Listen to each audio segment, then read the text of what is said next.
The Surprising Life of Emily Dickinson. Biography. Once upon a time in the town of Amherst, Massachusetts, lived a young girl named Emily Dickinson.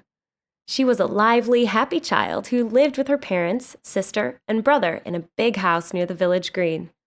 At school, Emily learned to read and write, and at home, she learned to cook and sew.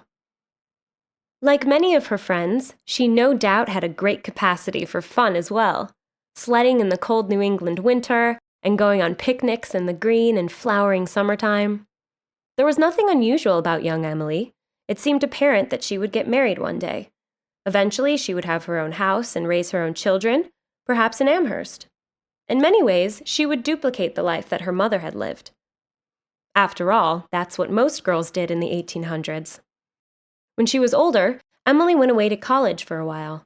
She took a few trips, too, once traveling to Washington, D.C., where her father was a congressman. At home, she took part in town and church activities. When the Civil War began, she worked with other civilians to find ways to support the soldiers. Then, suddenly, everything changed. For some reason, Emily decided to withdraw from everyday life. She stopped seeing almost everyone, never traveled, and rarely went outside.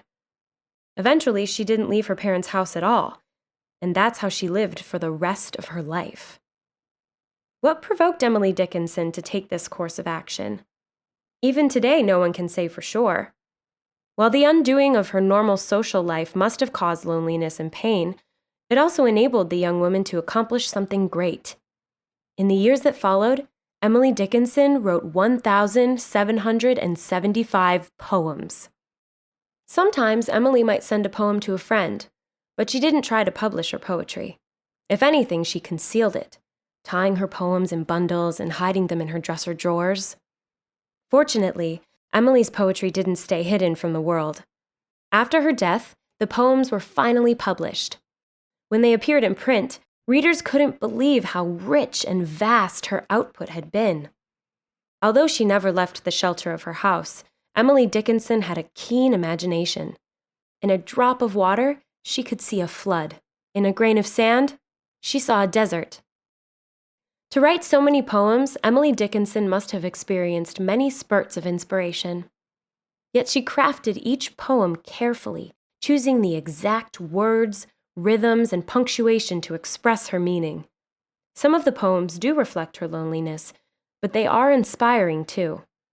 Somehow, Dickinson could use a simple image: the wind in the trees, a robin on a garden path, a train in the valley, to suggest life's endless possibilities. Simply put, Emily Dickinson was one of America's finest poets. From the stillness of her quiet room in Amherst, her delicate yet powerful words echoed across the land.